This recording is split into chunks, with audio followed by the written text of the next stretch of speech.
오늘 우리에게 주신 하나님 말씀 디모데전서 2장 5절 말씀입니다.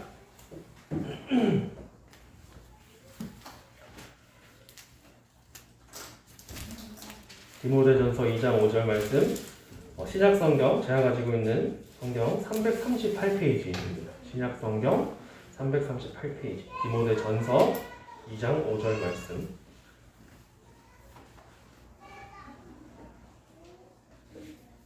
다 찾으셨죠? 네. 함께 합독하도록 하겠습니다. 시작!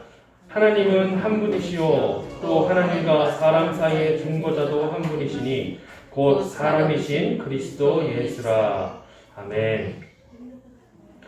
오늘 말씀의 제목은 우리의 구속자 예수 그리스도 우리의 구속자입니다. 구속이라는 말이 무슨 말일까요? 구속이라는 말은요, 이 원어로 보면요, 이제 되찾다라는 뜻이 있습니다. 되찾다 그리고 무르다는 게 뭐죠? 이게 샀다가 환불하는 그런 게 이제 무르는 거죠. 다시 무르다 그리고 원수를 갚다 이런 뜻이 있습니다. 그래서 우리가 구속자라고 한다면 기업을 무르는 자 그리고 보수자라는 것은 옛날 그 개역 한글 성경에는 이제 보수하는 하나님 이렇게 표현이 되는데 지금 이것은 개역 개정 한글에 이제 보복하는 자, 보복하는 하나님 이렇게 바뀌어 있습니다. 그러니까 보복하는 원수를 갚는 거죠. 그런 자로 번역되어 있는데 아무튼 이러한 의미로 이제 구속이 이러한 의미로 쓰여지고 있어요. 그래서 이 구속자라고 하는 말은 보통 이 성경에서 예수 그리스도를 나타내는 말로 이제 보통 사용되어지죠. 그래서 우리는 흔히 예수님을 이제 구원자, 구세주 이런 단어로 이런 이 호칭으로 우리가 칭하는데 사실 이 구속자 예수 그리스도 이것은 우리 입에 좀 이렇게 착착 와닿지가 않는 그런 표현이죠. 그렇죠? 우리의 구원자 되신 예수님, 우리의 구세주 예수님 이런 표현을 많이 쓰는데 이제 구속자 예수 그리스도 이런 표현은 이제 저만 그런가요? 입에 잘 붙지 않죠. 그렇죠? 보통 이제 나를 구속하신 예수님이다 이런 건 찬양의 가사도 있긴 하는데 나의 구속자 예수님 이런 표현은 잘 쓰지 않는 것 같아요. 나의 구원자 예수님, 나의 구세주 예수님이란 말은 우리에게 익숙한데 그에 반해서 이제 구속자라는 말이 우리에게 덜 익숙한 이유는요. 이 구속이라는 의미 자체가 우리에게 별로 익숙하지 않은 단어이기 때문이에요. 그렇죠? 우리에게 익숙한 구속이라는 단어는 뭐가 있죠? 구속이다. 구속한다. 고개를 끄덕거리시는데 저랑 비슷한 생각을 할 거예요. 그렇죠?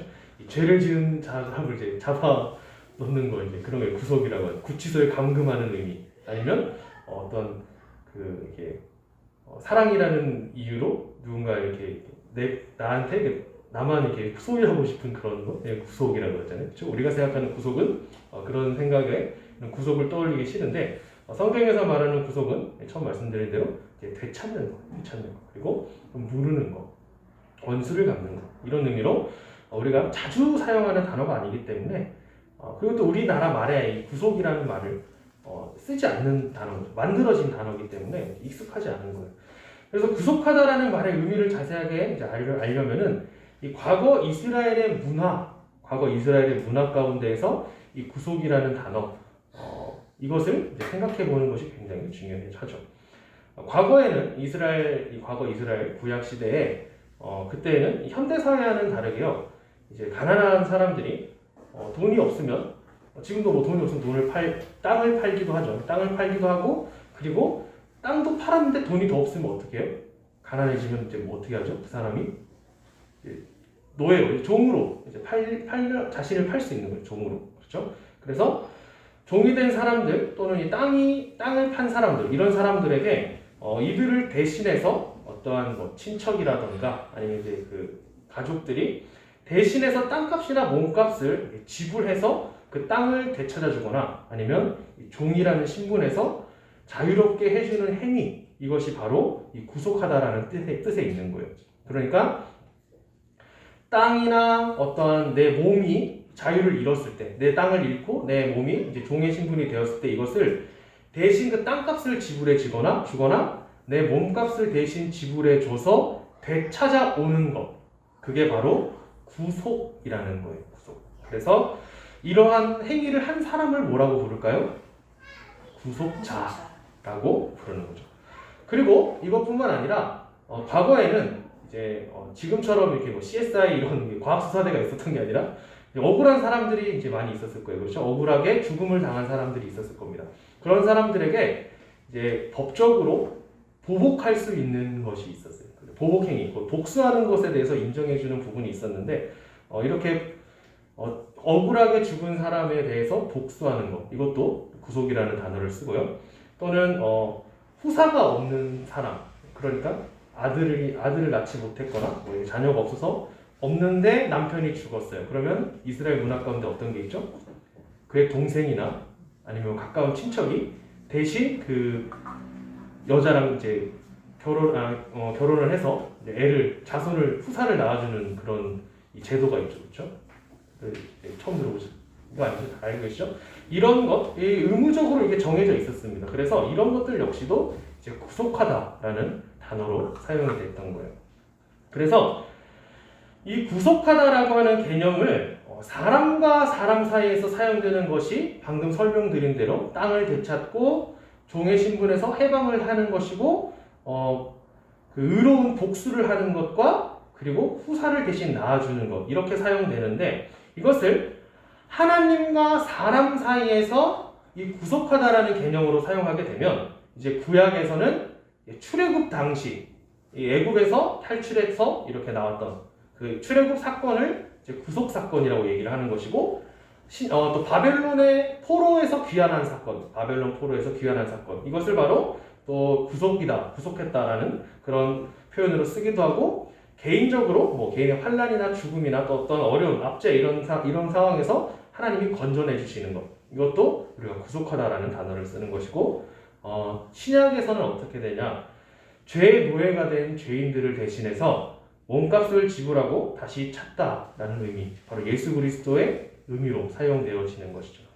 그러므로 우리가 이 구속하다라는 단어를 굉장히 좀 중요하게 생각해야 되는 이유는 단순히 예수님께서 우리를 위해서 우리를 구원하셨다, 우리를 위해 죽으셨다, 구원하셨다, 이러한, 이것도 굉장히 중요한 의미지만 그렇게 단순하게 끝나는 것이 아니라 이 구속하다라는 의미 가운데는 우리가 죄에 팔려서 이제 죄의 노예가, 죄의 종이 되어 있는데 이 죄의 종이 된 우리를 예수님께서 몸값을 지불해서, 몸값을 대신 십자가에서 지불하셔서 우리를 되찾으신 거예요. 그리고 우리는 이 죽음에서, 사망에서 자유롭게 된 거죠. 그 의미가 있는 거예요. 구속하다는 게.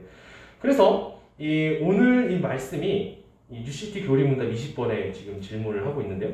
이게 질문이 뭐냐면 구속자는 누구입니까? 이런 질문이 있는 거예요. 그리고 이 질문에서 우리의 구원자, 우리의 구세주라는 단어보다는 우리의 구속자, 이 단어로 질문하는 것이 굉장히 적절한 의미가 있다는 것이죠. 그리고 오늘 말씀은요, 지난주 말씀과 계속해서 연결이 되는 거예요. 지난주 UCT 교리문답 19번에 질문이 뭐였냐면요, 형벌을 면하고 다시 하나님의 은혜를 누릴 방법이 있습니까? 이게 질문이었어요. 그래서 이 대답으로 있습니다. 순전한 자비로 그분의 공의, 즉 하나님 자신을 충족시키는 것입니다. 그렇죠? 하나님의 공의를 만족시키는 방법에 대해서 우리가 지난주에 생각했어요. 그로 인해서 우리는 구속자에 의해 하나님과 화해하고 죄와 죄에 대한 형벌에서 구원받게 됩니다. 이렇게 대답을 하는 거예요. 구속자라는 단어가 굉장히 적절한 거죠. 이 말을 다시 한번 풀어서 설명을 하면, 소리가 좀 울리네요. 그렇죠? 괜찮으세요? 듣기는 괜찮으세요?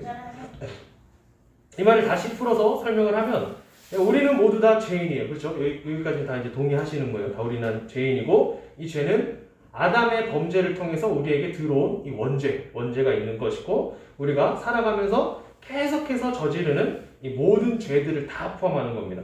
그 결과 우리는 하나님과 멀어지게 되었죠. 하나님보다 죄를 더 사랑하게 되었어요. 그래서 모든 사람은 죄의 종으로 살아가고 있습니다. 이 어느 누구도 죄의 종에서 벗어날 수 없어요. 사망에 매여 있는 이 죄, 사망이라고 하는 이 죄의 종의 신분에서 그 어느 누구도 자유로울 수가 없는 거죠. 그래서 우리는 죄의 결과로 이 세상을 창조하신 공의로우신 하나님의 이 심판과 형벌을 받아야 되는 거죠.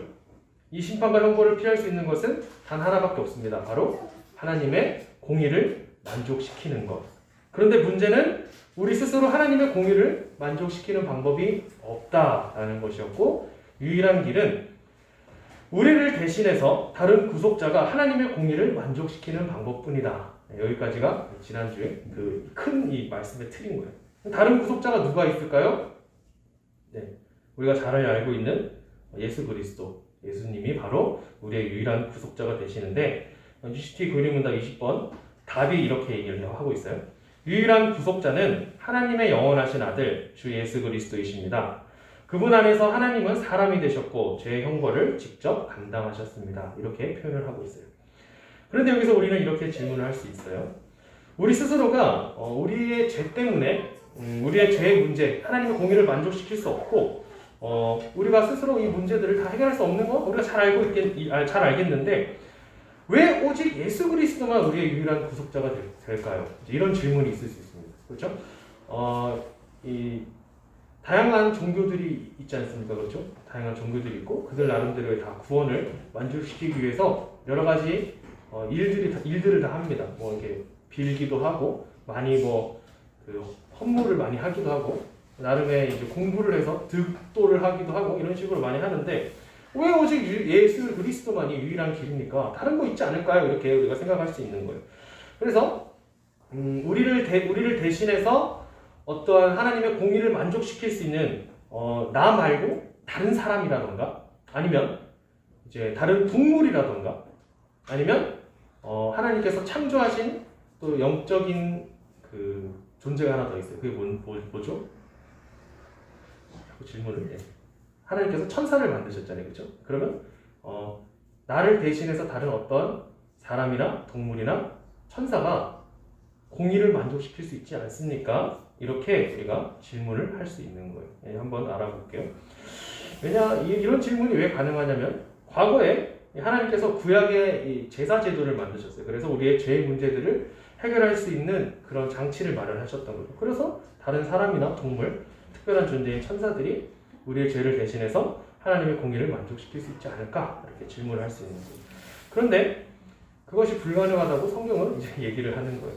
먼저 다른 사람이 하나님의 공의를, 나 대신에 다른 사람이 하나님의 공의를 만족시킬 수 있을까요? 이것은 우리가 지금까지 다뤄왔던 내용을 생각해 보면요. 답은 굉장히 쉽게 나옵니다. 우리가 잘 알고 있듯이 모든 사람은 철저하게 부패해서 하나님의 뜻을 만족시킬 수 있는 사람이 아무도 없다. 아무도 없습니다. 나 대신에 누가 대신 하나님의 형벌을 받아줄 수 있는 사람이 없어요. 왜냐하면 모든 사람은 자신의 죄에 대해서 하나님의 공의를 만족시켜야 하는 문제를 다 가지고 있는 거예요. 그래서 내 자신의 문제조차도 해결하지 못하는데 내가 다른 누구의 어떠한 죄의 문제를 해결해 줄 수 있다? 아무리 선한 사람이라도 그렇게 내가 생각을 하던 다른 사람들이 그렇게 인정을 해준다 하더라도 하나님 앞에서는 이 모든 사람들이 다 죄인이기 때문에 자신의 죄의 문제조차도 해결할 수 없는 철저한 부패한 사람이다. 그러므로 어느 누구도 내 대신 내 죄를 감당해 줄 수 있는 사람은 없다. 이렇게 얘기하는 거죠. 로마서 3장 23절에 이렇게 얘기를 하죠. 모든 사람이 죄를 범하였음에 하나님의 영광이 이르지 못하다니. 로마서 3장 9절을 통해서 유대인이나 헬라인 모두가 죄 아래 있음을 분명하게 성경은 말하고 있는 것이죠. 결국은 모든 사람이 죄인이기 때문에 자신의 죄의 문제 그리고 다른 사람의 죄의 문제를 위해 다른 사람의 죄의 문제를 위해서 하나님의 공의를 만족시킬 수 있는 사람은 아무도 없습니다. 그러면 다른 동물이 나를 대신해서 하나님의 공의를 만족시킬 수 있을까? 이것에 대한 질문이에요. 과거 제사를 보면 우리의 죄를 대신해서 황소, 뭐든지 숫소, 염소, 숫양 잡는 거죠. 그래서 속죄제를 드리게 되는데 성경은 이것을 우리의 죄를 대신해서 하나님의 공의를 만족시킬 수 없다라고 분명히 얘기를 합니다. 분명 하나님께서는요 동물보다 하나님의 형상인 사람을 더 귀하게 창조하셨어요. 그래서 인간의 생명이 짐승의 생명보다 분명히 귀합니다. 하나님의 형상으로 창조되었기 때문에. 그러므로 이 짐승의 피로 인간의 죄를 씻는다. 하나님의 공의를 만족시킨다. 이것은 논리적으로도 불가능한 거예요. 히브리서 10장 4절에 이렇게 말합니다. 그러나 이 제사들에는 해마다 죄를 기억하게 하는 것이 있나니 황소와 염소의 피가 능히 죄를 없이 하지 못함이라. 히브리서 10장 11절에도 이렇게 얘기를 해요. 제사장마다 매일 서서 섬기며 자주 같은 제사를 드리되 이 제사는 언제든지 죄를 없게 하지 못하거니와. 그러니까 구약에 하나님 앞에 드려졌던 속죄제, 번제로 드려졌던 그 모든 제사들이 사실은 우리의 죄를 없애지 못했다는 거죠. 이 히브리서 말씀이 제사를 드릴 때 어떤 이 미신처럼 어떤 마법처럼 동물의 피 자체에 어떠한 효과가 있어가지고 아니면 이 제사장이 드리는 속죄제 그리고 대속죄일에 대제사장이 이제 모든 이스라엘의 죄를 들고 나가는데 이것이 어떠한 더 특별한 효과가 있어서 동물의 피에 마법의 효과가 있고 제사장에게는 더 흔히 말하는 영빨이 더 세가지고 하나님이 더 이제 죄를 용서해 주시고 그렇게 생각하는 것이 잘못됐다라고 얘기하는 부분입니다. 다만 우리 제사를 통해서 우리의 죄가 얼마나 심각한 것인지 기억해라. 그러므로 우리의 죄의 문제를 해결할 구속자를 기다려야 된다. 이 모든 문제를 해결하실 분을 우리가 기다려야 된다. 이것을 단순히 그냥 생각나도록 하는 거예요. 내가 제사를 드림으로 인해서 내 죄가 정말 심각하구나. 이것을 기억하게 하는 효과. 그래서 이것으로 불가능하니까 다시 우리를 구속해 주실 구속자 예수 그리스도를 기다려야 된다. 이것을 상기하는 그런 역할을 했다라는 거예요. 이러한 생각은요. 이 생각이 그러니까 어떠한 피의 효과 그리고 어떠한 제사장이 드리는 제사에 더 특별한 효과가 있지 않는가 이렇게 생각하는 이 미신적인 생각이 현대사회를 살아가고 있는 우리 그리스도인의 생각 가운데서도 굉장히 쉽게 나타날 수 있는 그런 부분이에요. 어떠한 유명한 목사님, 유명하신 목사님들이 기도하면 더 효과가 있다 이렇게 생각을 한다거나 특별한 장소에 어떤 기도원에 가서 우리가 더 이렇게 기도하면 하나님이 거기서 더 기도를 잘 들어주신다고 하는 그런 생각이 마치 과거 구약에 이 제사를 드렸던 이스라엘 백성들이 제사 자체에 어떤 죄를 없애게 하는 효과, 제사장이 드리는 제사에 우리의 죄를 더 사하게 하는 그런 효과가 있다. 이런 미신적인 생각과 똑같다는 거예요. 물론 우리 교회 담임 목사님도 이제 몸이 불편하신 성도분들에게 기도해 주시는 거죠. 그리고 다른 목사님들도 물론 이 성도들을 위해서 기도하는 것은 당연한 것이에요. 근데 이걸 생각할 때 우리에게 이제 이 박혀 있는 이 안 좋은 어떤 이 미신적인 생각이 나보다 목사님이 더 영적으로 훌륭하기 때문에 내 기도보다 목사님의 기도가 더 효과가 있다. 이게 미신적인 생각이라는 거예요. 다만 우리는요, 주의 이름으로 이 교회라는 공동체에 모여서 어려운 지체들을 돌아보고 함께 그 어려움에 대해서, 문제에 대해서, 건강을 위해서 함께 기도하는 것이 마땅한 것입니다. 분명 주님께서 마태복음 18장 19절 20절에서 진실로 다시 너에게 이르노니 너희 중에 두 사람이 땅에서 합심하여 무엇이든지 구하면 하늘에 계신 내 아버지께서 그들을 위하여 이루게 하시리라. 두세 사람이 내 이름으로 모인 곳에는 나도 그들 중에 있느니라 라고 말씀하고 계시기 때문에 우리는 주의 이름으로 모여서 함께 기도하는 것이고 목사님께서 기도하는 의미 가운데는 이 공동체를 대표해서 우리의 욕심이나 아니면 우리의 생각이 아닌 하나님의 뜻이 무엇인가 그것을 위해서 기도하고 간구하는 것이 그 의미라고 생각하는 것이 이제 맞다라는 거예요. 그러니까 뭔가 이 특별하다 이렇게 생각하기보다는 그럼 마지막으로 영적인 피조물인 천사가 우리를 위해 대신 형벌을 받고 하나님의 공의를 만족시킬 수 있을까요? 히브리서 1장 14절을 보면 모든 천사들이나 섬기는 영으로서 구원받을 상속자들을 위하여 섬기라고 보내심이 아니냐 이렇게 말하고 있어요. 그러니까 천사의 창조 목적은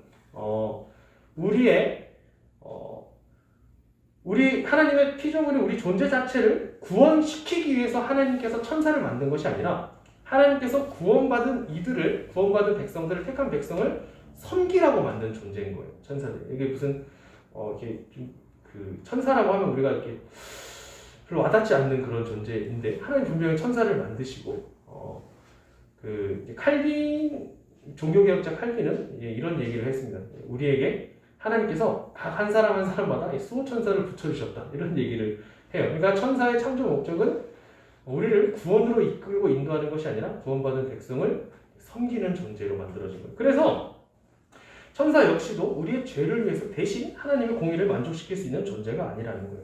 결국 성경에서는 사람이나 동물이나 천사와 같은 다른 피조물이 우리의 죄악을 대신해서 형벌을 받고 하나님의 공의를 만족시킬 수 있는 존재가 아니다라고 분명하게 말하는 거예요. 예수 그리스도 외에는 절대 다른 어떠한 길이 없는 거죠. 하나님은 공의로우신 하나님이시죠. 이 말은 하나님께서는 사람, 곧 자신이 잘못한 것에 대해서는 다른 어떤 피조물에게 대신 형벌을 내리시는 분도 아니에요. 공의에서 벗어나는 일이죠. 사람이 가지고 있는 죄의 문제에 대해서는 사람이 형벌을 받아야 됩니다. 그래서 예수님께서 사람이 되신 거죠. 동물이나 천사나 사람의 죄의 문제를 해결할 수 없는 논리적인 이유도 분명히 있습니다. 그렇다는 거죠. 하나님께서 사람의 형벌은 사람이 받도록 하신 거예요. 그래서 다른 동물, 천사들은 우리의 죄를 대신할 수가 없어요. 마지막으로 이런 질문이 있을 수 있습니다. 분명 하나님께서 구약에서 속죄제를 통해 우리의 죄의 문제를 해결하시도록 하신 것이 아닙니까? 과거 분명히 이스라엘 백성들에게 제사 제도를 만들었어요. 그래서 죄 지은 사람은 제사를 통해서 죄 사함을 받아라 이렇게 말씀을 하신 거죠. 그런데 그게 죄를 사하는 효과가 없다면 하나님은 왜 속죄제를 만드셨습니까? 왜 그걸 명령하셔서 우리에게 그렇게 하도록 하셨습니까? 과거 구약의 희생제도는 모두 쓸모없는 것입니까? 왜 만들었습니까? 이렇게 생각하는 거예요. 분명히 이러한 제사 자체는 우리의 죄 문제를 사라지도록 하는 것이 아닌데 하나님께서는 이유 없이 만들진 않았을 거 아니에요. 그렇죠? 제사를. 그 의도가 무엇인가? 이것을 우리가 생각해 봐야 됩니다. 히브리서 10장 4절에서 언급된 것처럼 그 이유가 이제 먼저 제사를 통해서 자신의 죄를 늘 생각하도록 하기 위함이다. 이것이 가장 먼저 되는 이유예요. 그래서 제사를 드릴 때마다 자신의 죄가 얼마나 심각한 것인가 이것을 기억하는 것입니다. 몇 번 제가 구약의 제사 제도에 대해서 말씀을 드렸는데 구약의 제사는 피를 흘리는 제사예요. 피를 흘리는 제사. 그러니까 피가 사방에 튀는 제사.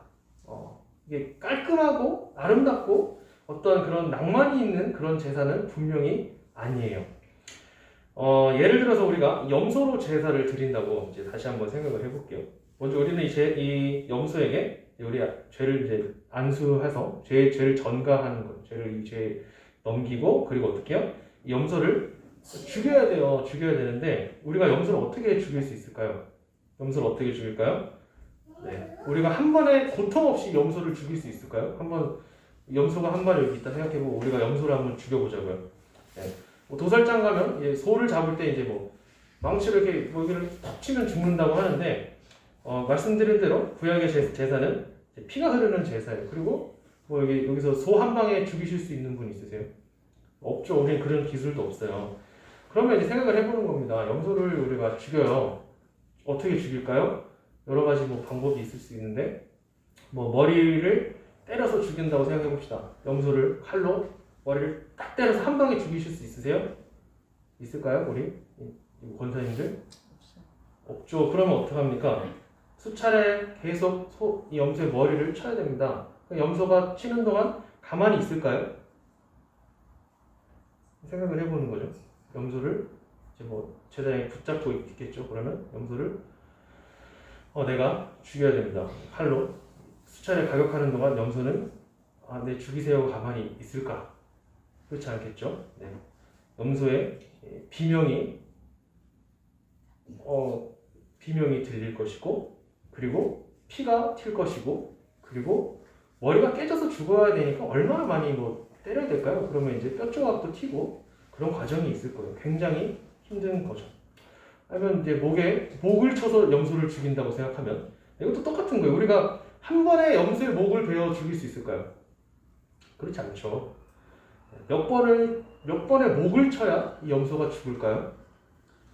운이 좋으면 한 10번 이내에 될까요? 엄청난 그 시간이 있을 거예요. 염소의 목을 계속 내려쳐야 될 겁니다. 그 가운데 염소는 또 가만히 있을 거예요. 비명 지르고 피가 튀고 네, 그러한 일들이 있을 겁니다. 이제 또 다른 방법이 이제 심장을 멈추게 하는 방법이 있겠죠. 그렇죠? 심장을 찔러서 죽이는 방법이 있습니다. 심장을 찔러 죽인다면 그 과정은 또 어떨까요? 염소가 가만히 있을까요? 그렇지 않다는 거죠. 비명을 지르고 피가 튀고 그런 제사인 거예요. 그러니까 낭만이 있는 아름다운 제사의 모습은 절대 아니에요. 생명을 죽이는 것이 어느 누구든 유쾌하지 않을 거예요. 네, 굉장히 쉽지 않을 거예요. 그리고 죽어가는 동물을 보면서 우리는 어떤 생각을 할까? 이런 거죠. 나를 위해서 죽는 동물을 보면서 일단은 이 비명과 피가 튀는 상황에서 일단 아마 제정신은 아닐 것 같아요. 온전히 정신을 차리지 못할 것 같아요. 이 과정을 통해서 동물을 이제 죽였습니다. 이제 막 힘들게 이제 죽였겠죠. 그러면 이제 뭡니까? 가죽을 벗겨야 되는 거예요. 가죽을 벗겨야 되는 거예요. 동물의 가죽을 한번 벗겨보셨어요? 그러면 제가 마치 벗겨본 사람처럼 저도 벗겨본 적은 없어요. 옛날 농담에 호랑이 가죽을 벗기는 방법이 있어요. 그게 뭔지 아세요? 호랑이 잠잘 때 코에 살짝 면도칼로 그어서 꼬리를 탁 밟으면 호랑이가 놀라서 이렇게 뛰쳐나가면서 가죽과 살이 분리된다고 그러는데 우스갯소리인데 그렇게 쉽지 않죠. 그렇겠죠? 실제로 동물은 죽은 동물의 가죽을 벗기는 일이 얼마나 힘든 일일까요? 그래서 막 이렇게 열심히 벗길 거예요. 그러니까 내가 그 피와 살이 막 이렇게 튀고 비명 지르다 죽은 동물이 이제 내 눈앞에 있어서 이거를 내가 가죽을 이제 이렇게 벗겨내고 그거 힘들게 막 다 벗겨서 그리고 나면 이제 어떡합니까? 뼈와 살을 분리하는 일을 하는 거죠. 마디마디를 이제 쳐가지고 살과 뼈를 이제 각을 뜨는 거. 그 일을 하는 거. 그 일이 다 끝나면 이제 제사장이 어떻게 해요? 가죽은 제사장의 몫입니다. 가죽은 가져가고 그것을 제외한 다른 모든 것들을 제단에서 불 태우는 거죠. 번제. 그것을 하나님이 맡으시고 흠양하시는 거죠. 흠양. 그 향을 보고 이제 만족하시는 거죠. 이 과정에서 제사장이 하는 것은 단순히 이제 피를 뿌리고 가죽을 제외한 다른 것들 불태우는 것만 제사장이 하는 거예요. 나머지는 죄진 사람이 하는 거죠. 그러니까 이 제사의 내용을 과정을 살펴보면은요 도살장이랑 똑같은 거예요. 동물 도축하는 거예요. 그리고 이 동물 죽이는 과정을 내가 해야 되는 거예요. 죄진 사람 내가. 그러면 내 죄를 위해서 죽어가는 동물을 보고 어떤 생각을 할까요? 내가 이렇게 죽어야 되는데 이거 심각하게 깨닫는 거죠. 아마 다시는 진짜 이 과정이 얼마나 오래 걸리겠어요. 그걸 보면서 내가 진짜 다시는 죄를 안 지어야겠다 이렇게 생각할 것 같아요. 그렇죠? 그런데 어떻게 해요? 또 죄를 지어서 그걸 또 반복하고 죄를 지어서 또 반복하고 또 죄를 지어서 반복하고 이 제사를 속건제를 드리는 것이 이제 정해져 있는 게 그 안식일 그리고 이제 그 절기가 있을 때 1년에 안식일을 제외하고 이제 2번의 기회가 있는데 어쨌거나 안식일은 매주 찾아오니까 계속 동물을 죽여 나갔을 거예요. 그러면 이제 생각에 내가 내 힘으로 안 되는구나. 그래서 어떡합니까? 내 죄를 1차적으로 깨닫게 하는 것. 내 죄가 이렇게 심각하구나. 이것을 먼저 생각하게 하고 그리고 다음은 이제 내 힘으로 안 되는 이 죄 문제를 대신해 주실 구속자를 기다리게 되는 거예요. 우리를 위해서 단번에 제사로 모든 죄의 문제를 해결할 수 있는 예수 그리스도를 이제 바라보게 하는 그런 효과가 있는 거죠. 그러므로 과거 구약 시대에도 이 속죄제를 드리면서 이 동물이 내 죄를 위해서 대신 죽었다라는 의미로 그냥 계속 동물을 죽였다면 그 사람에게는 어떠한 죄의 문제를 해결할 수 있는 효과는 없었을 거예요. 그런데 속죄제를 드리면서 앞으로 오실 메시아, 우리의 구속자, 구원자를 바라보면서 그것을 믿으며 제사를 지는 자들은 그 믿음으로 구원을 받게 되는 것이고 이제는 우리가 살아가는 신약 시대에는 오신 예수 그리스도를 믿고 바라보는 자들에게 예수님의 희생의 제사로 구원을 받고 죄에서 자유함을 얻게 되는 것이다. 그 제사에 그런 의미가 있는 거예요.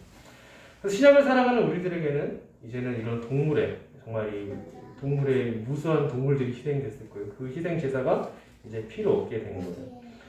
또한 구약의 성도들이 이제 그런 얘기가 있습니다. 그러니까 그 신약 예수님께서 이제 다시 예수님께서 오시고 이 구약의 유대교에서 이 그리스도인으로 개종한 사람들이 있을 거 아니에요, 그렇죠? 그 사람들은 계속 제사를 드려왔을 것이고 이제 이 구약의 이 모임이 이제 교회로 바뀌면서 이 사람들이 제사를 드렸을까 안 드렸을까? 우리가 생각을 해보면 구약의 성도들이 이 유대교를 믿던 사람들이 이제 예수님께서 이 제사를 드린 본인이 희생제물이 됐다는 사실을 알았을 때 자신이 자신의 죄를 위해서 계속 끝없이 잔인하게 죽였던 이 동물들이 그들이 그렇게 기다리고 고대하던 메시아를 상징한다는 사실을 알았을 때 그러니까 내가 죽여왔던 동물들의 죽음이 메시아의 죽음이다라는 사실을 알았을 때 이 구약의 성도들이 과연 더 이상 제사를 드릴 수 있었을까? 나를 위해서 죽었던 내가 죽였던 양, 내가 죽였던 염소, 내가 죽였던 황소가 사실은 메시아였구나, 그리스도였구나. 이 사실을 알았을 때 더 이상 이 제사를 드릴 수 없습니다. 예수 그리스도께서는 우리를 택하시고요, 이 땅에 인간으로 오셔서 우리를 위해 죽으심으로 우리는 구속함을 얻었습니다. 구속이라는 뜻은 단순한 구원의 의미를 넘어서 우리가 죄와 사망의 종이라는 삶을 살아갈 때 예수님께서 십자가에서 피로써 모든 죄값을 치르시고 이제 우리를 자유롭게 하셨다라는 의미를 담고 있습니다. 하나님의 영원하신 아들 주 예수 그리스도께서 우리를 위해 사람이 되셔서 십자가에서 희생 제사 제물이 되셔서 우리의 죄를 대신하여 피를 흘리시고 몸이 찢기시고 뼈가 깨어지는 고통 가운데 죽임을 당하셨습니다. 십자가의 형벌이 우리는 흔히 뭐 이렇게 그림을 보면 보통 손바닥에 못을 박는 걸로 우리가 생각을 하는데, 사실은 이게 손바닥에 못을 박으면 손이 찢어져서 매달려 있을 수 없다라고 합니다. 그래서 이 필리핀에 가면은 지금도 그 예수님의 십자가를 고난 주간에 그 카톨릭에서 천주교에서 실제로 사람을 못에 박습니다. 네. 똑같이 하는데 어쨌거나 그 여기를 박으면 살이 찢어지니까 어디를 박죠? 여기를 박는 거예요. 여기 뼈와 뼈 사이를 박는 거예요. 뼈와 뼈 사이를 박고 발도 이렇게 모아서 여기를 박는 거죠. 뼈가 깨지고 살이 찢어지고 하는 그 제사에 희생됐던 동물처럼 예수님 피를 흘리시고 몸이 찢기시고 뼈가 깨지고 그런 고통을 당하시고 결국은 죽음 당하신 거예요. 그 고통과 죽음은요, 우리가 마땅히 받아야 될 형벌이었다는 것이죠. 그것만이 유일하게 하나님의 공의를 만족시키는 방법이었어요. 이것은 다른 사람이나 또는 동물 그리고 천사가 대신할 수 없는 것이었어요. 많은 믿지 않는 사람들이 모든 종교와 동일하다고 얘기합니다. 그래서 길은 여러 갈래가 있다. 그래서 불교는 이 길, 힌두교는 이 길, 철학은 또 달에 돌아가는 길, 다른 종교는 또 이 길. 그래서 결국은 이 하늘에 있는 신에게 다가가기 위해서 여러 가지 길이 있지만 결국은 다 똑같지 않냐? 최종적으로 같은 길만 가면 되지 않냐? 위로만 가면 되지 않냐? 이렇게 말하기도 합니다. 근데 수많은 종교는요, 그리고 철학은 우리가 신을 만족시켜야 된다. 이거예요. 우리가 신을 감동시키는 것. 그리고 내 자신이 스스로 깨달음을 얻어서 죄의 문제를 해결하는 방법이에요. 어느 종교도 철학도 신이 사람의 몸으로 이 땅에 와서 피조물을 위해서 희생하는 종교는 없어요. 우리의 종교의 우월함을 말하는 것이 아니라 그들이 말하는 어차피 다 선하게 그냥 똑같이 이렇게 가다가 위에서 만나면 되는 거 아니냐, 그게 아니라 우리는 아예 다른 길이라는 거예요. 그래서 어떡합니까? 예수 그리스도께서 사람으로 이 땅에 오셔서 우리를 데리고 함께 가시는 거죠. 우리가 할 수 없는 것을 대신해서 자신의 생명을 버리는 하나님의 사랑과 자비가 있는 종교는 우리밖에 없다. 예수님께서 이 땅에 어떻게 오셨습니까? 아기로 오셨죠. 아기의 모습으로 오셨습니다. 그래서 완벽한 사람의 형태로 사람의 모습으로 오셔서 우리의 모든 삶과 동일하게 경험하시고 우리의 고통과 연약함을 온전히 이해할 수 있는 분이신 거죠. 그러면 우리가 절대 예수님께서 인간의 몸으로 살아보니까 인간의 힘으로는 절대 죄에서 자유로울 수 없구나, 이걸 알고 계신 거예요. 그래서 우리는 예수님을 다른 말로 또 중보자라고 얘기를 하죠. 중보자라는 것은 중간에서 이 사람과 저 사람의 이것을 함께 이제 이 사람 말도 듣고 저 사람 말도 듣고 해서 서로 중보시키는 게 중보자인 거죠. 하나님의 입장에서, 사람의 입장에서 모든 것을 이해하실 수 있는 예수님께서 친히 우리에게 구원의 길을 알려주시고 그 길로 우리를 인도하시고 우리와 함께 그 길을 걸어가시는 것입니다. 이 말은 다른 종교나 철학이 말하는 여러 갈래의 길이 아니라 전혀 다른 예수 그리스도를 통한 유일한 길이다. 이것을 말해주는 겁니다.